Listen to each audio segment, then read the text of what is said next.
আজকে আমি আপনাদের সামনে নিয়ে এসেছি রাজকীয় একটি মিষ্টান্ন, যার নাম নবাবী সিমাই, যার প্রতিটি চামচে লুকিয়ে আছে ঐতিহ্য আর স্বাদের জাদু। চলুন ঝটপট দেখে নিই এই সিমাই কিভাবে বানাতে হয়। আমি অর্পিতা, আপনারা দেখছেন অর্পিতা রেসিপি ডায়েরি। প্রথমে কামিনী আতপ চাল আমি নিয়ে নিয়েছি, সেটাকে একটু জল দিয়ে ভালো করে ভিজিয়ে রেখে দিতে হবে। একটু জল দিয়ে ভিজিয়ে রাখলে এটা তাড়াতাড়ি বাটা হয়ে যাবে। পর যেগুলো লাগবে সেগুলো হচ্ছে আমন্ডকে কেটে রেখেছিলাম, কাজু বাদাম আর কিশমিশ, আর নিয়েছিলাম লাচ্ছা সিমাই। একটা পাত্রেতে 1 লিটার দুধ ভালোভাবে আমাদের জাল দিতে হবে। দুধটা কিন্তু ফুল ক্রিমই হতে হবে। ফুল ক্রিম দুধ না হলে এর যে টেস্টটা সেটা আসবে না। এটাকে জাল দিয়ে নিতে হবে খুব ভালো করে। জাল হয়ে যাবার পর একটা বাটিতে 4 হাতা মতন তুলে রেখেছিলাম। দেখুন আমি এখানে 4 হাতা মতনই তুলে রাখছি। এবার তার মধ্যে 1 চিমটি মতন একটু কেশর দিয়ে আমি ভিজিয়ে রেখে দেবো। কেশরটা অপশনাল, একটু দিলে ভালো গন্ধ, যেহেতু নবাবী সিমুই সেই জন্য ঘি কেশর এসবের গন্ধ পেলে তো এটা ভালোই লাগবে। যাই হোক, এবার একটা কড়াতে এই যে আমাদের ঘি দিয়ে যে আমাদের নাটসগুলো ছিল, ড্রাই ফ্রুটসগুলো, সেগুলোকে আমরা একটু ভালো করে ভেজে নেব। এই ভেজে নেওয়ার সময় কিন্তু গ্যাসের ফ্লেমটাকে মিডিয়াম রাখতে হবে। জাস্ট 3-4 মিনিট একটু ভেজে নিতে হবে, খুব বেশি বাজলে পুড়ে যাবে। সেগুলোকে ভেজে নেওয়ার পর আবার কড়াতে ভালো করে একটু বেশি করে ঘি দিয়ে এবার যে লাচ্ছা সিমাইগুলো ছিল সেগুলোকে হাতে করে করে ভেঙে ভেঙে আমরা দিয়ে দেবো। খুব গোটা গোটা সিমাইগুলোকে রাখা যাবে না, একটু হাতে করে করে ক্রাশ করে করেই দিতে হবে। আমার কাছে লাচ্ছা সিমাই ছিল তাই আমি দিয়েছি, আপনারা এমনি প্যাকেট সিমাইও দিতে পারেন, তবে বেশি মোটা যে সিমাইগুলো হয় সেগুলো কিন্তু দেওয়া যাবে না। একটু পাতলা সিমাইগুলি হলেই বেশি ভালো হয়। এবার সিমাইগুলোকে ভালো করে আমাদের ঘিতে লাল লাল করে ভেজে নিতে হবে, আর একটু খুন্তি দিয়ে দিয়ে এগুলোকে ভেঙে ভেঙে নিতে হবে। একটু কালারটা চেঞ্জ হয়ে যাবার পর সেখানে আমরা প্রয়োজন মতন চিনি দেবো। যে যেমন মিষ্টি পছন্দ করেন সেই সেরকমই মিষ্টি এখানে দেবেন। এটা দেবার পর এটাকে দেখুন কিরকম লাল লাল করে ভাজা হয়ে গেছে। এবার আমাদের ছোট এলাচকে গুঁড়িয়ে রেখেছিলাম সেটা দিয়ে দিলাম, আর ভেজে রাখা ড্রাই ফ্রুটসগুলো এখানে আমরা দিয়ে দিলাম। ভালো করে মিশিয়ে নেবার পর আমরা সেখানে 1.5 কাপ মতন জল নিয়ে নেব।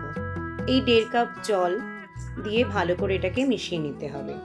যদি শুধু কেউ মিষ্টি সিমাইটা এমনি খায়, লাচ্ছা এরকমভাবে তৈরি করে লাচ্ছা সিমাই, তাহলে জলের পরিবর্তে দুধ দিতে হবে। এবার 2 থেকে 3 মিনিট এটাকে একটু ঢাকা দিয়ে সিমুইটাকে নরম করতে দিতে হবে। দেখুন সিমুইটা একটু নরম হয়ে গেছে, তবে একটু গায়ে গায়ে লেগে গেছে। এটাকে একটু খুন্তি দিয়ে নাড়াচাড়া করে নিতে হবে যাতে গায়ে গায়ে লাগা ব্যাপারটা মিটে যায়। এবার সেটা অন্য পাত্রে ঢেলে রেখে দেবো, একটু ঠান্ডা হতে দেবো। এরপর দুধটাকে আমরা দেখব, ওটা দিয়ে আমাদের তো ফিরনি বানাতে হবে। এই ফিরনিটাও আলাদা করে খাওয়া যায়।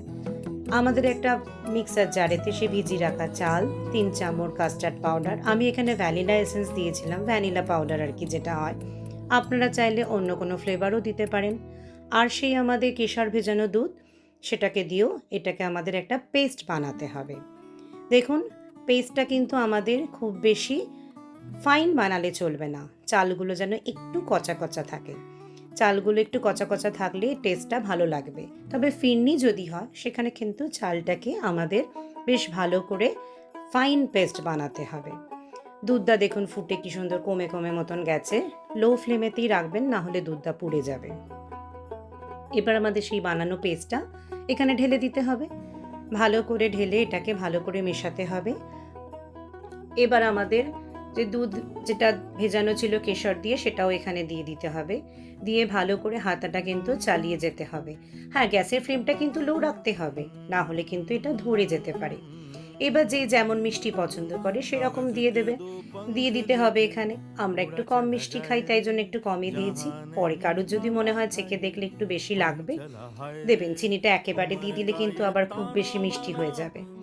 হাতাটা কিন্তু সমানে চালিয়ে যেতে হবে, ধরতে দিলে হবে না। এরকম একটা গাঢ় গাঢ় মতন যখন ব্যাপারটা এসে যাবে তখন সেটাকে আমাদের একটুখানি জোরে করে ভালো করে টকবক করে ফুটিয়ে নিতে হবে। দেখুন কিরকম ফুটছে। এরপরে সেটাকে নিভিয়ে দিতে হবে, নিভিয়ে ঠান্ডা হতে দিতে হবে বেশ খানিকক্ষণ। এরকম একটা পাত্র নিয়ে নিতে হবে। সেখানে এই মিষ্টি সিমাই একবার দিতে হবে। দেওয়ার পর আবার আমাদের যে ফিরনি তৈরি হয়েছে সেই ফিরনিটা হাতা করে করে আবার একবার দিতে হবে। তার উপর ফিরনি দেওয়া হয়ে গেলে আবার মিষ্টি সিমাই, আবার একবার ফিরনি। এইভাবে দুটো লেয়ারে আমাদের সাজিয়ে নিতে হবে। আমার ভিডিও যদি আপনাদের ভালো লাগে তাহলে আপনারা লাইক করবেন, কমেন্ট করে আমাকে জানাবেন। আর পরবর্তীকালে এরকম ভালো ভালো খাবার আরও দেখতে চাইলে আমার চ্যানেলটাকে সাবস্ক্রাইব করে রাখবেন। এরপর আবার একটা দিয়ে দিলাম লেয়ার, যেমন আমি আগেই বলেছিলাম আপনাদের, ফিরনির লেয়ার। আর একটু সিমাইকে আপনারা বাঁচিয়ে রেখে দেবেন পরে গার্নিশের জন্য। আর ওই যে ভেজে রাখা আমাদের নাটসগুলো ছিল, ড্রাই ফ্রুট, সেগুলোকেও আমি একটু রেখে দিয়েছিলাম গার্নিশের জন্য। একটু হাতে করে এরকম করে নিলে এটা সমান হয়ে যাবে, কোনো জায়গাটা কোনো রকম ফাঁক থাকবে না। এবার এই মিষ্টি সিমাই আর যে আমাদের ড্রাই ফ্রুটসগুলো রয়েছে সেগুলো দিয়ে সাজিয়ে রেখে এটাকে ফ্রিজে 3 ঘন্টার জন্য চাপা দিয়ে রেখে দিতে হবে। 3 ঘন্টা পর এটাকে এরকমভাবে ছুরি দিয়ে আপনারা কেটে নেবেন। যে যেমন পিস পছন্দ করবেন সেইভাবেই এটাকে কাটবেন। আমি একটু বড় পিসই করেছিলাম। দেখুন কি সুন্দর, একটু তুলতে আমার অসুবিধা হচ্ছে। এই দেখুন কিন্তু কি সুন্দর উঠেছে, কি সুন্দর লাগছে, তাই না? দেখেই যেন জিভে জল চলে আসছে। আমার ছেলে তো একটু কোণ ভেঙে খেয়েই নিল। দেখুন কি ভালো লাগছে খেতে। এটি কিন্তু যেমন গন্ধ তেমন স্বাদেও দুর্দান্ত। ধন্যবাদ।